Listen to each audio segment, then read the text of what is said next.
Hey, what is up, guys? It's me again. So, today I'm going to be talking about a few different things, but the first one we're going to be covering is a design that you can see I actually modeled on the 3rd of January in 2017, and I think I released a teaser post of this in 2019 on my Facebook page, I think. I think that was the first post I actually put up in a while after being away. But yeah, so you can see I did actually model this in 2017, but I never actually made a video for it or an explanation of what it actually was really. So I'm just going to be revisiting this because I do want to actually make a completed model of this and a final version.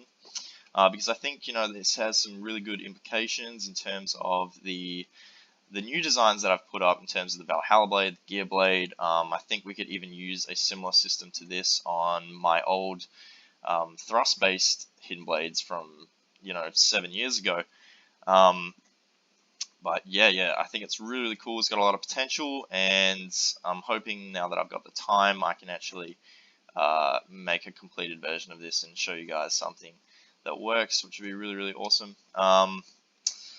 Yeah, other than that, pretty much, yeah, I'm just going to be talking about this mechanism, a few other mechanism plans, and some other designs that I'm going to be releasing on this channel, just to give you guys something to be excited about and to look forward to. By no means, though, is that all of the stuff that I'm going to be posting. This is only a few of the designs that I want to be testing out and trying on some blades, but yeah, I've got way more projects as well that I'm going to be doing, but I can't release any information on those yet. But yeah, this video is just going to have a few designs that I would like to make.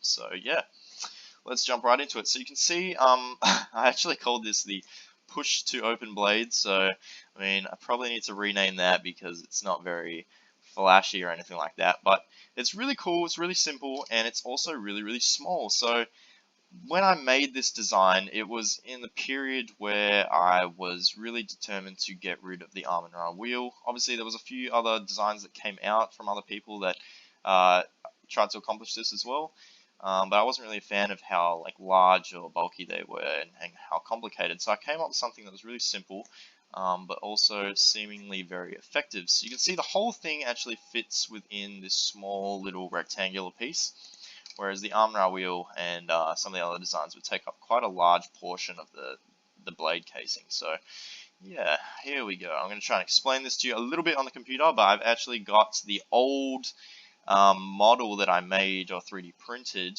that I'm going to show you in person, well, in real life on this video as well, just so I can explain it to you guys a little bit better. So I'm just going to briefly show you on here, and then we'll get into that live action demonstration. But yeah, so really what we have is obviously the slider piece. So if you know OTF designs, you'll be familiar with the slider. On the slider here, we have a block piece like this, which has a little tiny piece there with a kind of knob on the top. Now this slides within this track on the slider. So this goes horizontally across here and is free to move within that little track, which is pretty important. And over here we have the actual main track piece. Now you see this little knob on there? That actually sits within the track on here, right there. And this big square piece here sits within the top rectangle cutout on this top case, which is pretty important. Alright, so that little pin essentially starts off here where the blade's in the retracted position. It comes up, hits this ramped surface there. It will slide over because remember it can move horizontally, and it will keep coming up because you're pulling the string still, and then it will hit this top piece and the blade is now extended. Then when you release the tension on the slider, the elastic obviously wants to pull it back, so it will hit this ramp and fall into this crevice right here. So it will sit there. Now the blade's still extended. Then when you want to retract the blade, you'll pull that string again. It's going to hit this sloped surface, which will move the pin over to here. And then when you release the tension on the string, it will come right back down to the retracted position, allowing the blade to retract. Now the slider, obviously this little hole here is where you'd have an elastic or a spring mounted, and then that would also get screwed into this part here. So the slider is constantly trying to be pulled into the retracted position. So yeah, and that mechanism essentially in the extended position so that the blade can be deployed. So yeah, I'm going to go onto the live action demo of this now, so hopefully you guys can get a better understanding of it. So yeah, see you there. Okay guys, so here is the same model that you just saw on the computer, but in real life. So this is actually the same one that I showed you guys on my Facebook page from 2019, but I printed this way before then, but yeah, I still have it. Obviously the newer prints are a lot nicer than these ones. I mean, like, let's just do a comparison of that print quality there. Yeah, these ones are way nicer. But yeah, anyway, here we go. So I'm just going to show it to you.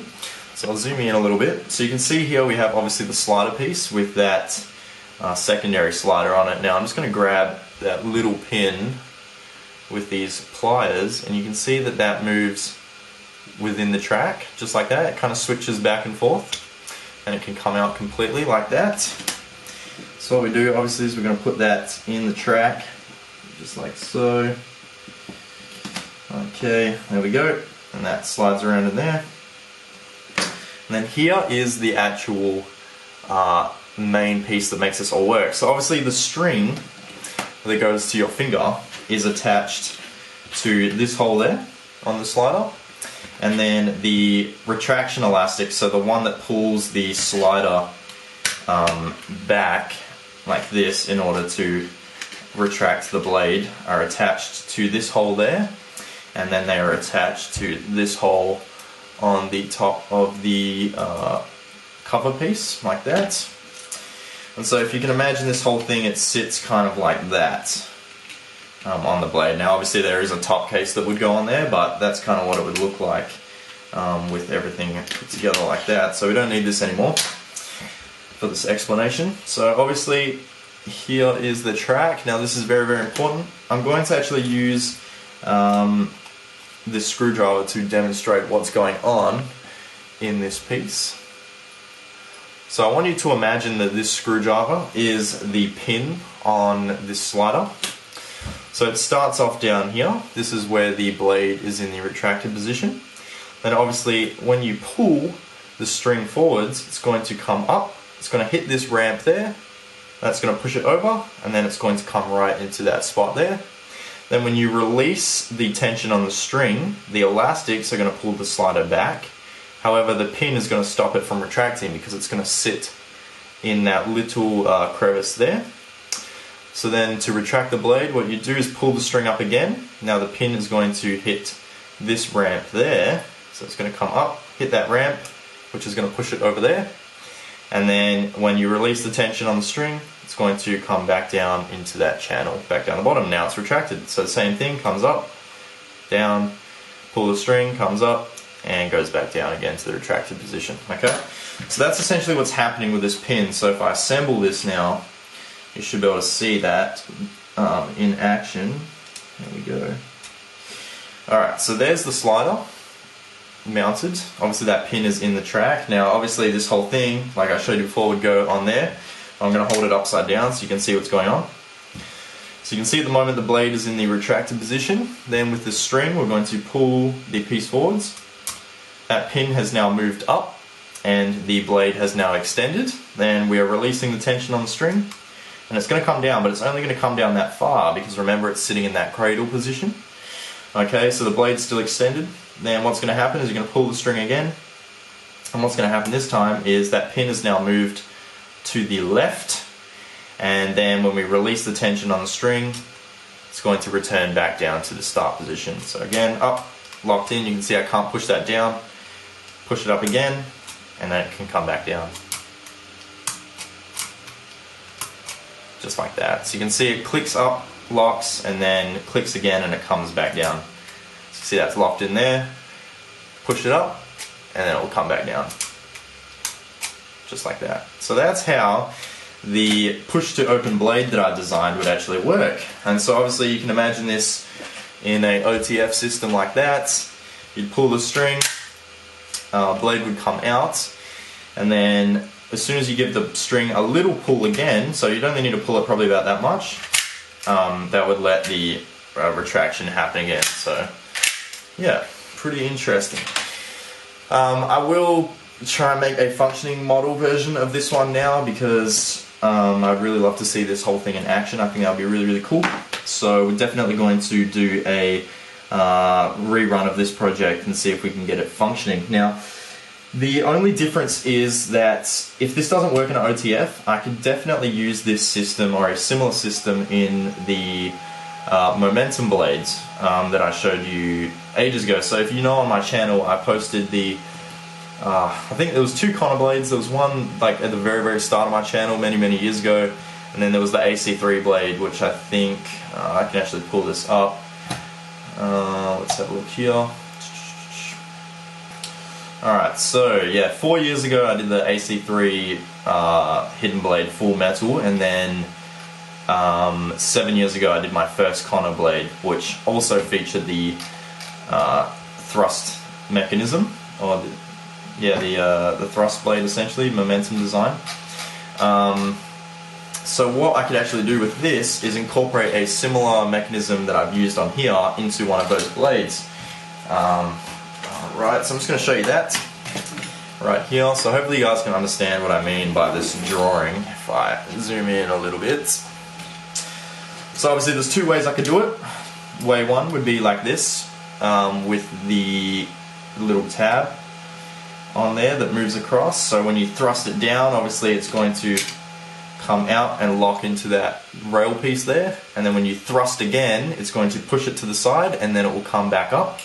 Hopefully that makes sense. Or the other way I was thinking of doing it would be a completely free string and ring system. So obviously a lot of people don't like the ring and the strings. This would completely get rid of the string and ring. This would be a fully wrist operated design. If I did it with this mechanism there, it would be 100% thrust based or momentum based. So what would happen is you'd thrust it down, would come out and lock, and then when you do a second thrust, obviously this pin would disengage there, and then it would retract back in. So that was the one way. And then this is the second way that I thought of. So obviously, if you're familiar with the design, if I actually go and pull out of the box, so you can see this is the one from many years ago that I actually did. So this is the pin here, there's the spring here, and then there's the pin on the actual blades, which in this one was the bolt. And now what would actually happen is when you thrust, these bits are stationary, by the way, they stay where they are. These are actually mounted to the frame of the housing, and this pointy piece you see there is the blade, and this dotted line is the travel distance of that pin here. So obviously we've thrusted the arm like that. Now this pin is going to travel down, so you imagine it traveling along that dotted line. It's going to hit this ramp there. Now obviously due to mechanics, that ramp is going to be forced out the way because it's sloped. So the pin will push past that, probably end up around here, and then it's going to, due to the spring tension, want to retract back in, but it won't because it's now going to be caught on that piece there. So then what we do is on the top of the forearm we have a bar connector piece that sits behind the hand, and then when we push the hand back, it's going to push this bar back like that. And when it pushes this bar, which is this bar here, if I shade that in, it's going to slide this back, and then due to the ramp here and the ramp there, it is going to cause that to swivel out the way, therefore disengaging the lock, and it will let that blade retract back in. So I hope that makes sense. I haven't decided yet if I want to put a lock at the back of this one, because in the Conor design, not this one but the newer one that I did, it had a magnet at the back which was more than enough to hold it in the locked position, but I might, incorporate a similar thing that I did here in the back for a locking system. But yeah, essentially you thrust like that, comes out, and then when you would press the forearm back, it would push a lock tab back here, which is that slider, and then that would cause it to retract back in like that. So yeah, that would be the other way I would go about it. So either of the two mechanisms I think would work really well, but yeah, that's the other one I was thinking of.